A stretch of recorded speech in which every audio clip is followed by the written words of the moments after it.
सभी को नमस्कार। आज स्वागत है आपका अपोलो फेसबुक लाइव सेशन में।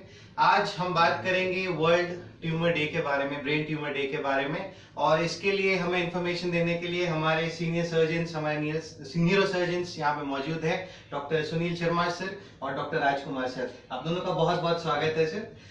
सर आज बात करते हैं, क्या खास है इस ब्रेन वर्ल्ड ट्यूमर डे के बारे में? नमस्ते। अपोलो अस्पताल की तरफ से और न्यूरो सर्जरी विभाग की तरफ से आप सभी का इस टॉक पे स्वागत है। World brain tumour day actually German brain tumour association ने स्टार्ट किया था ये 2000 में। और इसका पर्पस ये था कि नंबर ऑफ केसेस बहुत ज्यादा इंक्रीज हो रहे थे, तो लोगों को अवेयरनेस के लिए कि जो पब्लिक बहुत ज्यादा ब्रेन ट्यूमर से डरती है, तो उसमें क्या क्या लोगों में भ्रम है, कुछ मिथ्या है, उस चीजों को अवेयर करने के लिए ही इसका वर्ल्ड ब्रेन ट्यूमर डे का 8 जून को प्लान किया गया कि इसको मनाकर और लोगों को हम लोग समझाएंगे कि क्या इसमें दिक्कतें आ सकती है, क्या प्रॉब्लम है, क्या सॉल्यूशन है इसका। जी, इंडिया में क्या सिनेरियो है सर वर्ल्ड ट्यूमर डे का, अपना ब्रेन ट्यूमर डे का? इंडिया में अभी जो हम लोग देख रहे हैं, number of cases brain tumour का बढ़ता जा रहा है। ऑलमोस्ट जो है 5 to 10 पर 1 लाख पॉपुलेशन जो है इंसिडेंस है, अभी राइजिंग ट्रेंड में जा रहा है ये। जी सर। और उसमें जो चाइल्डहुड एज है, चाइल्डहुड ब्रेन ट्यूमर्स और एडल्ट ब्रेन ट्यूमर्स दोनों के नंबर्स बढ़ रहे हैं। अच्छा सर। और जो स्थिति है उसमें चूंकि अभी डायग्नोस्टिक फैसिलिटीज बहुत पेरिफेरी में भी आ गया है, तो लोग भी थोड़ा अवेयर हो गए हैं, तो इसलिए जल्दी सीटी स्कैन और एमआरआई हो जाता है, तो नंबर ऑफ केसेज उसके डायग्नोसिस होने की वजह से बढ़ रहे हैं। जी, तो सर ट्यूमर्स के बारे में तो बात करेंगे, ब्रेन ट्यूमर्स। ब्रेन ट्यूमर का इलाज करने के अलावा और कौन कौन से ऐसे कंडीशंस हैं जिसका न्यूरो सर्जरी विभाग, न्यूरो सर्जन्स इलाज करते हैं सर? हाँ, ये चीज थोड़ा सा एम्फसाइज करना अच्छा होगा कि क्योंकि बहुत से लोगों को जानकारी नहीं रहता है कि किस फील्ड और क्या प्रॉब्लम के लिए कहाँ जाना है। तो अगर न्यूरो सर्जरी फील्ड का बात करें, जो कि ब्रेन और रीढ़ की हड्डी से रिलेटेड है प्राइमरी रूप से, मुख्य रूप से, वो इसलिए है कि यहाँ पे भी हमारा खोपड़ी है, बोन है, लेकिन अंदर बहुत इम्पोर्टेंट स्ट्रक्चर है, नर्व जो है, तंत्र का एक मेन पार्ट है जो कि ब्रेन है। और वही ब्रेन फंक्शन करता है, रीढ़ की हड्डी के अंदर नस चल करके सारे हाथ पैर में कमांड भेजता है, तो वहां भी नस चल रहा है। तो ये दो जो नस का एरिया है वो ही मेन न्यूरो सर्जरी का पार्ट है। जैसे कि मान लीजिए ब्रेन का अगर लेते हैं, तो ब्रेन में हमारा ब्रेन ट्यूमर, जैसे आज हम लोग खास तौर से बात कर रहे हैं, इसके अलावा ब्रेन में मान लीजिए कोई गांठ, दूसरी तरह का भी गांठ हो सकता है, वो चाहे फोड़ा हो सकता है या टीबी का गांठ हो सकता है, या उस तरह का कोई प्रॉब्लम हो सकता है बच्चों का, जैसे कई बार सिर बढ़ जाता है बहुत ज्यादा और पानी भर जाता है उसमें, तो इस तरह का भी प्रॉब्लम हो सकता है। या सिर का चोट, आमतौर पर न्यूरो सर्जरी का सिर की चोट से ही सीधा रिलेट करता है लोग, उससे अलावा बहुत, क्योंकि सिर की चोट के मरीज बहुत ज्यादा आते हैं, तो लोगों का अवेयरनेस उतना क्रिएट हो गया है। लेकिन दूसरी चीजों के लिए आदमी चूंकि उतना इमरजेंसी में नहीं आता है, तो वो लोगों को उतना अवेयर नहीं है, जानकारी नहीं कि ये चीजें भी यहाँ पर होती है न्यूरो सर्जरी में। इसके अलावा अगर इस रीढ़ की हड्डी का बात करें, तो रीढ़ की हड्डी का चाहे तो चोट हो, चाहे तो डिस्क प्रोलैप्स हो, सियाटिका जिसको बोलते हैं, कमर का दर्द, गर्दन का दर्द, पैरालिसिस, कोई टीबी भी हो सकता है, रीढ़ की हड्डी का टीबी भी हो सकता है जी, या ट्यूमर भी होते हैं रीढ़ की हड्डी में जी सर। तो ये सभी जो है, मतलब रीढ़ की हड्डी को एक रीढ़ की हड्डी से ज्यादा समझना है कि अंदर जो तंत्र का पूरा फैलाव चल रहा है। जैसे कि ब्रेन में अगर देखें तो खोपड़ी नहीं है, ज्यादा इंपॉर्टेंट ब्रेन, उसी तरह स्पाइन में भी it is the nerve tissue which is more important then the actually the bone. मतलब यही है सर, जैसे लोग अमूमन तौर पे सोचते हैं सिर्फ एक्सीडेंटल चीज है, तो न्यूरो सर्जरी अपने आप में काफी बड़ा साइंस है और काफी सारे पैथोलॉजीज हम इसमें ट्रीट करते हैं। जी सर, वापस आते हैं सर आज के अपने टॉपिक पे। तो क्या कारण होता है सर, मोस्टली अगर ब्रेन ट्यूमर हो रहा है किसी को, तो क्या कारण है सर उसका? सामान्यतः ऐसे ब्रेन ट्यूमर में कोई अभी तक कुछ प्रूवन कॉज नहीं है। There are some risk factors जिसकी वजह से कि जो है लोग समझते हैं कि रिस्क फैक्टर की वजह से कुछ चांसेस होते हैं, जैसे एक्सपोजर टू रेडिएशन। हम लोग बहुत बार एक्सरे या कहीं पे आपको किसी ब्रेस्ट का ट्यूमर है या लंग का ट्यूमर है, आप सेंक का ही ले रहे हो, उसके लिए रेडियोथेरेपी ले रहे हो, तो उसका जो ये इल इफेक्ट्स होता है, साइड इफेक्ट्स होता है, उसमें भी रेडिएशन एक्सपोजर से भी ब्रेन ट्यूमर्स होने की संभावना होती है। एक उसमें ये है, और दूसरा है कुछ ट्यूमर्स ऐसे होते हैं ब्रेन के जो कि जेनेटिकली जिनका माना गया है, जैसे एक वॉन हिपल लिंडाउ डिजीज होता है, उसमें ब्रेन का और नस का ट्यूमर होता है, तो वो जेनेटिकली ट्रांसमिट होते हैं। अदरवाइज ऐसे अभी तक कोई उसका प्रूवन कोई कॉज नहीं है, इडियोपैथिक कॉज। तो सर क्या लक्षण क्या होते हैं, कैसे पता चले किसी को कि मेरे को ब्रेन ट्यूमर हो सकता है, कि वो अस्पताल आए, जांच कराए, उसे पता लगे? उसका तरीका ये है कि पेशेंट को सिर दर्द ज्यादा होगा, मतलब थोड़ा बहुत सिर दर्द तो हर इंसान को कभी ना कभी होता है, लेकिन ऐसा सिर दर्द जो कि थोड़ा धीरे धीरे बढ़ रहा है उसका समय के साथ, या बहुत ज्यादा सिर दर्द के साथ उल्टी भी हो जा रहा है, तो ऐसा जरूरी नहीं है कि उसमें ब्रेन ट्यूमर ही है, बहुत से और भी वजह हैं। तो इसके लिए स्कैन, मतलब उसको फिर इन्वेस्टिगेशन से कंफर्म करना पड़ता है। इसके अलावा उसको कोई पैरालिसिस हो रहा है हाथ पैर में, मुंह में टेढ़ापन हो रहा है ना, ऐसा, या मिर्गी का दौरे के रूप में कई बार प्रेजेंट करता सडनली, मतलब एकदम नॉर्मल आदमी है और सडनली मिर्गी का दौरा पड़ गया उसमें, तो उसको स्कैन करके देखना पड़ता है कि इसमें कुछ क्या प्रॉब्लम है।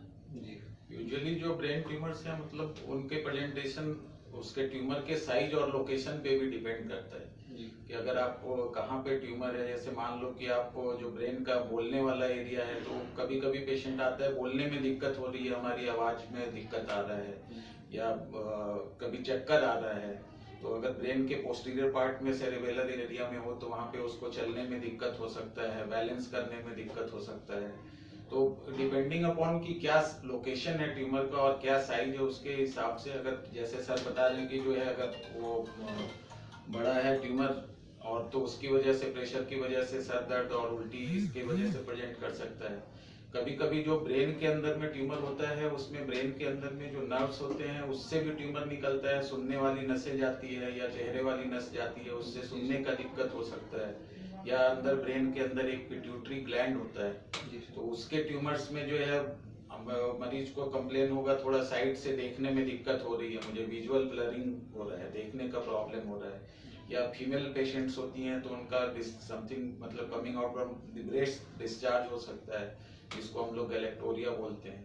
तो डिपेंडिंग अपॉन कि ट्यूमर का लोकेशन कहाँ पे है, बहुत सारे वैलिड सिम्टम्स हैं, लेकिन जो मोस्ट कॉमनली हम लोग समझते हैं, जो ये परसिस्टेंट हेडेक, सीवियर हेडेक, जो कि अर्ली मॉर्निंग में जो ज्यादा हो और साथ में एसोसिएटेड अगर वॉमिटिंग है, तो ये एक सस्पिशन है कि जो आपको थोड़ा कंसल्ट करके एक स्कैन कराना चाहिए। हाँ, ये ही बात थोड़ा सा है कि स्कैन कराना चाहिए। मतलब ये चीज दो रूप में इसको बात कर सकते हैं। एक तो जितना अवेयरनेस अभी है, हर आदमी चाहता है कि मैं निश्चिंत हो जाऊं, अपना चिंता, मेरे कोई डाउट ना है और मैं निश्चिंत हूँ, है तो है, नहीं है तो नहीं है। तो इसलिए लोग खुद ही आते हैं बहुत समय कि हम अपना टेस्ट कराना चले। टेस्ट मतलब स्कैन, सीटी स्कैन और एमआरआई। कोई ब्लड टेस्ट है तो ये चीज पता नहीं चलता है। तो सीटी स्कैन, एमआरआई करने का एक और भी प्रेजेंटेशन हो सकता है, जैसे कि कोई हल्का चक्कर आ रहा है या कुछ ऐसा हल्का चीज है जो कि मुझे ठीक नहीं लग रहा, कुछ अलग लग रहा है। तो वो चीज कई बार ऐसा हो सकता है, जरूरी नहीं है कि उसमें ट्यूमर निकलेगा, लेकिन कई बार निकल सकता है। जैसे कि लोग बोलता है आकर के, अरे हमें तो कुछ पता ही नहीं चला, इतना बड़ा ट्यूमर निकल आया। तो उसकी वजह रहती है कि या तो ट्यूमर बहुत धीरे ग्रो कर रहा है, और धीरे ग्रो कर रहा है तो ब्रेन अडेप्ट कर लेता है, और ऐसे एरिया में है जहाँ की डायरेक्ट प्रेशर कोई खास पैरालिसिस की जगह पे उसका नहीं आ रहा है, तो ब्रेन अडेप्ट भी कर लेता है। और साइलेंट एरिया है अगर, तो प्रेजेंटेशन ऐसा क्लियर कट नहीं होगा पैरालिसिस या मिर्गी के दौरे के लिए। तो ये बात इसलिए बता रहा हूँ कि दो प्रश्न बहुत कॉमन है कि हमारा ट्यूमर इतना बड़ा हो गया डॉक्टर साहब, हमें पता क्यों नहीं चला। तो इसलिए बेहतर है कि थोड़ा अगर भी कुछ आपको डाउट है तो स्पेशलिस्ट को मिलना है, चाहे तो न्यूरोलॉजिस्ट को चाहे न्यूरोसर्जन को, मतलब नर्व से रिलेटेड डॉक्टर को आपको मिलना चाहिए, जिससे कि वो आपको ज़्यादा परीक्षण करके एग्जामिनेशन करके आपको डिटेल पूछ करके आपके फिर सजेशन दे सकता है कि स्कैन कराना है या नहीं कराना है। तो चलिए कितने किस्म के ब्रेन ट्यूमर्स होते हैं अगर हम क्लासिफाई करें लोगों को सिंपल भाषा में समझाने के लिए? टाइप्स ऑफ ब्रेन ट्यूमर में जाने के पहले हम लोग ये समझे कि ट्यूमर होता क्या है एक्चुअली। तो ब्रेन ट्यूमर जैसे और भी शरीर के किसी हिस्से में कोई भी ट्यूमर हम लोग बोलते हैं, जब कोई भी abnormal growth excessive growth of tissues होता है तो उसको हम ट्यूमर कहते हैं। वैसे ही ब्रेन टिश्यूज का, चाहे वो नर्व्स हो या ब्रेन के अंदर कोई ग्लैंड हो, उसका एबनॉर्मल ग्रोथ हो तो उसको हम लोग ब्रेन ट्यूमर कहते हैं। अब ब्रेन ट्यूमर जैसे लोगों में भ्रांतियां हैं कि जो है ब्रेन ट्यूमर मतलब कि वो कैंसर हो गया, लोग को कैंसर हो गया और अब वो उसका कोई इलाज नहीं है। तो ये एक गलत धारणा है। ब्रेन के अंदर जो ट्यूमर होते हैं वो भी जैसे और शरीर के हिस्से में है कि एक कैंसरस और नॉन कैंसरस ट्यूमर्स, जिसको हम लोग बोलते हैं कि बेनाइन ट्यूमर्स हैं जो कि कैंसर नहीं होते हैं, उनका ऑपरेशन के बाद उसका आउटकम भी बहुत बढ़िया होता है, मरीज की लाइफ भी बहुत अच्छी होती है आगे की।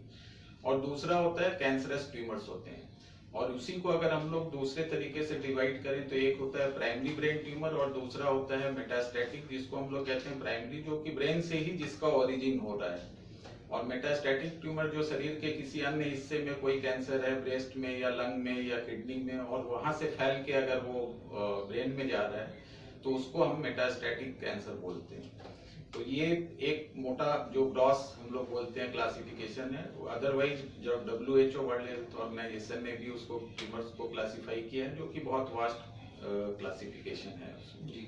तो सर मतलब आपके अनुसार प्रेजेंटेशन बहुत लंबा लिस्ट है प्रेजेंटेशन का, तो और इसमें से कुछ भी प्रेजेंट करें तो नजरअंदाज ना करें, लोग उसको प्रेजेंट करने सीरियसली लें। जी जी। तो सर इन्वेस्टिगेशन जैसे आप बात कर रहे थे, पता करना है किसी को, तो कोई खुद से करा लेना चाहिए कि पहले आके किसी स्पेशलिस्ट, जैसे आप लोग न्यूरोसर्जन है सर, आपको आके दिखाए उसके उपरांत ही कराए? कैसे बाहर लोग क्या करते, दवा ले लिए जैसे रैंडमली, वैसा ना करें, इसको आपको मतलब पहले स्पेशलिस्ट को दिखाएं फिर ही करें। तो क्या क्या इन्वेस्टिगेशंस करा सकते हैं सर? इन्वेस्टिगेशन में मेनली 2 स्कैन है। एक्सरे का तो कोई फायदा नहीं है, एक्सरे में तो हड्डी दिखेगा केवल, तो कम से कम सीटी स्कैन।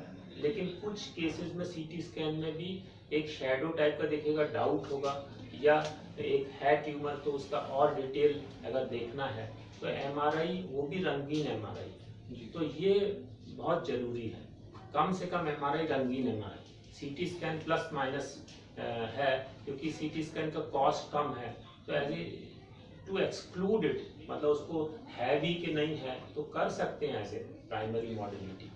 लेकिन अगर फिर हमें आगे डिसीजन लेना है, ऑपरेट करना है, तो क्या करना है, वो चीज के लिए फिर और डिटेल इवैल्यूएशन इज रिक्वायर्ड। तो सर इसकी ट्रीटमेंट मोडालिटी क्या है? किसी को यदि brain cancer, brain tumour diagnose हो रहा है तो क्या क्या ट्रीटमेंट ऑप्शंस हैं सर ऐसे विक्टिम के पास, पेशेंट के पास?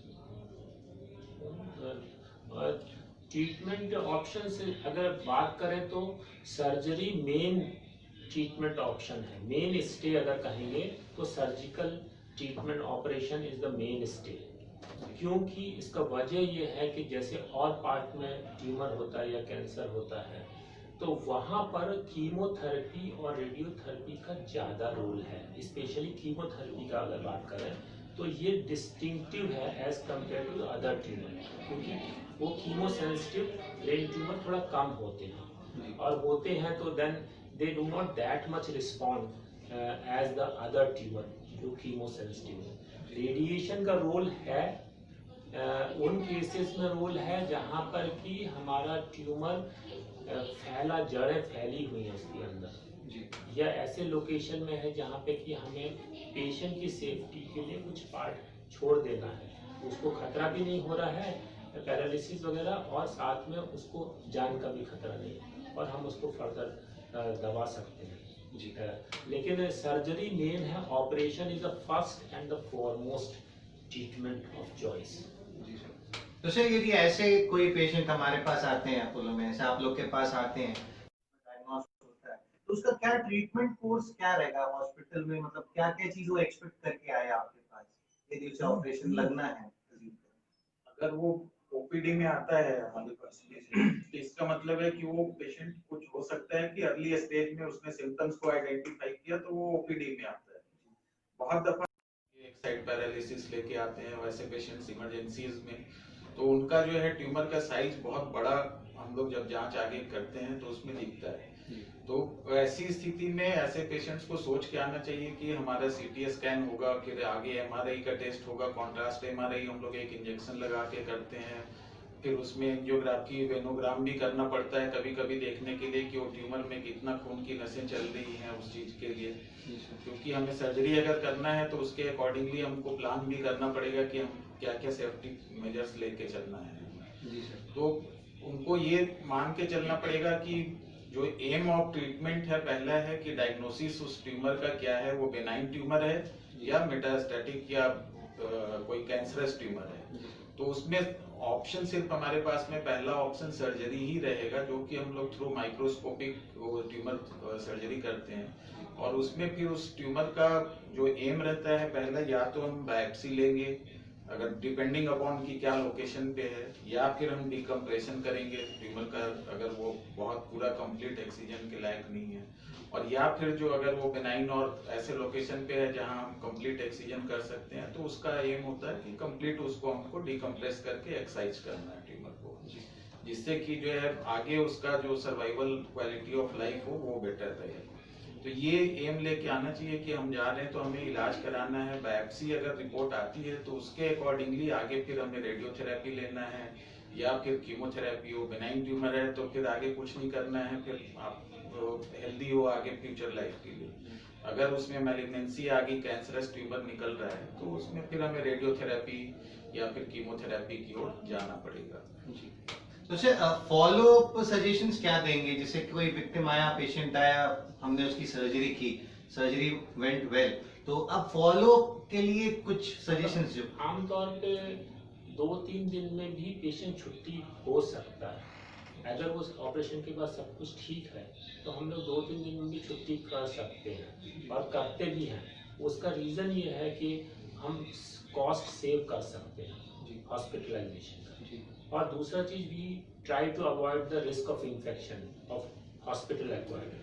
सो ये दो चीज़ों के it will add to the end patient also feels well being, हाँ हमारा तो सब ठीक हो गया है। तो अगर बाहर से मरीज है, आउट ऑफ द टाउन है, तो तब उसको बोल सकते हैं कि बगल में रूम लेके आप रुक सकते हो, आपका कॉस्ट भी कम रहेगा उससे। और बीच में आके आप जब कंफर्टेबल लग रहा है कि आप शुरू में कई बार घबराता भी मरीज कि हमें तुरंत भेज दे रहे, इतना मेजर ऑपरेशन हुआ उसके बाद भेज दे रहे तुरंत, तो आप बगल में रह सकते हैं कमरा लेकर के, तो आपको बीच बीच में दिखा सकते हैं। रोज भी आ सकते हैं, 2 दिन 3 दिन में भी आ सकते हैं, जैसे आपको जरूरत लगता है जी। और अगर यहीं लोकल पेशेंट है तो उसको घर भेज सकते हैं और he can come for the follow. But आमतौर पे फॉलो अप जब एक बार पेशेंट छुट्टी हो जाता है, स्टिच निकल जाता है, तो उसको फॉलो अप यूजुअली जल्दी नहीं होता है। यूजुअली 6 वीक पे पहला फॉलो अप हम लोग प्लान करते हैं और 6 हफ्ते पे उसका एक स्कैन करके देखेंगे और ऑपरेशन के बाद भी एक स्कैन होता है जो जस्ट कंफर्म करने के लिए कि हाँ जो कुछ हम किए हैं वो ठीक है कि नहीं, या कितना काम हुआ है अंदर, क्या चीज़ नहीं हुआ है, क्या चीज़ हुआ है। तो वो प्रॉपर डॉक्यूमेंटेशन है, मतलब ये नहीं कि हाँ हमने सोच लिया जो कर दिया वो ठीक है, मतलब it is in the black and white कि हाँ ये हुआ है और ये आपके पास स्कैन है। जी जी सर, सर्जिकल जो हम लोग सर्जरी कर रहे हैं ब्रेन ट्यूमर के लिए, तो उसमें डिपेंडिंग अपॉन की जो है क्या ट्यूमर का साइज, लोकेशन के हिसाब से हम लोग माइक्रोस्कोपिक, एंडोस्कोपिक या फिर कभी कभी कोई एक पिट्यूटरी ग्लैंड ब्रेन के अंदर होता है, उसमें हम लोग जो सर्जरी करते हैं उसमें ऊपर ब्रेन को खोलने की जरूरत नहीं होती है। वो हम लोग थ्रू नोज के थ्रू जाके उसको हम लोग ऑपरेशन करते हैं, जिसको ट्रांसस्पिनोइडल सर्जरी बोलते हैं। तो वैसे पेशेंट्स में भी जो हम लोग पिट्यूटरी ट्यूमर निकाल के इसमें, जिसकी वजह से आंख की रोशनी वगैरह जाने का डर होता है, उस वैसे पेशेंट्स में विदाउट ओपनिंग ब्रेन को, जो लोग बोलते हैं भाई हर एक ब्रेन ट्यूमर में क्या खोल के करना पड़ता है, बड़ा ऑपरेशन होता है, तो आजकल वो उस चीज को हटाकर हम लोग जो है नाक के थ्रू जाके उसको माइक्रोस्कोप से देख के, या even endoscopic brain tumour surgery भी हम लोग कर रहे हैं। कुछ पहले जो टेक्नोलॉजी था और अभी के टेक्नोलॉजी में अपग्रेडेशन होने की वजह से हम लोगों के पास में जैसे स्टीरियोटैक्टिक मशीन अभी आ गई है जी तो उससे हम लोग मिनिमल इन्वेजिव भी ब्रेन सर्जरी कर रहे हैं। ट्यूमर्स के पेशेंट में भी जो छोटा ट्यूमर होता है तो पहले बड़ा फ्लैप लेना पड़ता था स्कल में, तो अभी हम लोग उसको स्टीरियोटैक्टिक इससे बहुत माइन्यूट उसको लोकलाइज कर लेते हैं सीटी के साथ में। कॉस्ट जरूर थोड़ा एडिशनल आता है उसमें, लेकिन जो पेशेंट का हॉस्पिटल स्टे है और जो मॉर्बिडिटी है वो चीज बहुत कम हो जाता है। और उसमें बहुत छोटे से इंसिजन में ही हम लोग मिनिमली इन्वेजिव उसको करके और ट्यूमर को कम्प्लीटली एक्साइज कर सकते हैं। वो स्टीरियोटॉक मतलब ये टेक्नोलॉजी के साथ में इंफ्रास्ट्रक्चर अवेलेबल जो हमारे हॉस्पिटल में है उसका हम लोग एडवांटेज पेशेंट्स को दे रहे हैं। टेक्निकल एडवांसमेंट्स हमारे पास अपोलो बिलासपुर में भी अवेलेबल है सर के ना। जी सर, एक आध स्कैन वगैरह यदि आप हमारे व्यूअर्स को दिखा सकें कि कैसा ये दिखता just- है या समथिंग। हाँ, एक जस्ट एक आइडिया के लिए है जी कि दिख रहा है ठीक से। ये एक स्कैन है जिस पेशेंट का, उसका बहुत बड़ा ब्रेन ट्यूमर है। अगर देखें ब्रेन के अंदर ये वाइट जो स्ट्रक्चर दिख रहा है ये पूरा ट्यूमर है और ये यहाँ से शुरू होके पूरे सेक्शंस में ये ब्रेन के सेक्शंस काटे गए हैं जिससे कि अलग अलग सेक्शन में अलग अलग व्यू में देख सके ट्यूमर। तो ये एक बहुत बड़ा ट्यूमर है। ब्रेन में 5 सेंटीमीटर 4 सेंटीमीटर मतलब अपने आप में बहुत बड़ा ट्यूमर माना जाता है क्योंकि वो क्रिटिकल लोकेशन है इसलिए। तो इसका सर्जरी हम लोग किए थे और ऑपरेशन के बाद एकदम अच्छा रहा पेशेंट। और ये हम लोग ऑपरेशन के बाद ये भी ऑपरेशन के पहले का स्कैन आप देख रहे हैं, अगर दिख रहा है उसमें ठीक से, तो ये एक बहुत बड़ा ट्यूमर दिख रहा है ब्रेन के अंदर। अब ये देखिए ये ऑपरेशन के बाद का स्कैन है जहाँ पे कि ट्यूमर नहीं है बिल्कुल भी, पूरा कंप्लीटली एक्सरसाइज हो गया। और ये इस तरह के ट्यूमर जो कि ये बिनाइन ट्यूमर है मेनिंजियोमा, जो कि एक बार अगर निकाल दें आप तो हमेशा के लिए खत्म काम। मतलब he is as good as normal patient. तो ऐसा स्कैन हम लोग करते हैं, बाद में भी करते हैं, एक क्लैरिटी के लिए, कोई कंफ्यूजन ना हो उसके लिए भी करते हैं। और मरीज के लिए भी आगे के लिए फॉलोअप के लिए भी अच्छा है कि क्या चेंज हो रहा है अगर कुछ हो रहा है। एक और सर्जरी जैसे डॉक्टर साहब राजकुमार ने बात किया कि हम लोग पिट्यूटरी ट्यूमर सर्जरी जो कि ब्रेन में खोलने का जरूरत नहीं पड़ता, नाक से ही जाके कर सकते हैं। तो वो कुछ इस तरह का दिखता है अगर देखा तो। ये दूसरे पेशेंट का स्कैन है। यहाँ पे अगर देखें सेंटर ऑफ द ब्रेन के ये ट्यूमर है यहाँ पे, अगर आपको दिख रहा है अगर इसमें तो मे बी मैग्नीफाई अगर कर सकते हैं या जैसा भी है। और ये नाक का एरिया है, यहाँ से हम इधर पहुंच सकते हैं। ये ट्यूमर दिख रहा है, यहाँ से नाक से हम लोग जा सकते हैं। तो इसको एक्सरसाइज किया गया था और ये ऑपरेशन के बाद का स्कैन। ये यहाँ पे ट्यूमर था, ये कम्प्लीटली एक्सरसाइज हो गया, बिल्कुल निकल गया है पूरा अच्छे से। ये पिट्यूटरी ग्लैंड पड़ा हुआ है यहाँ पे, नॉर्मल पिट्यूटरी ग्लैंड, और ट्यूमर नहीं है। इस तरह के ट्यूमर जब होते हैं तो आँख की रोशनी पे और उसका फील्ड ऑफ विजन पे फर्क डालते हैं या हार्मोनल चेंजेस कर सकते हैं। तो इस तरह के काम भी यहाँ पे हो रहा है। मतलब मिनिमल एक्सरसाइज किए हुए, ना ज्यादा खोपड़ी खोलने की आवश्यकता है, मिनिमली इन्वेजिव सर्जरीज भी हम यहाँ पे कर रहे हैं। तो सर इसी को फॉलो बढ़ाते हुए आपकी परमिशन हो तो मैं इनवाइट करना चाहूंगा हमारे कैंसर सर्वाइवर को जो आपके द्वारा ऑपरेट किए गए और अभी पूर्णतः स्वस्थ हैं। तो दोस्त प्लीज आइए सर के बगल में आके बैठिए।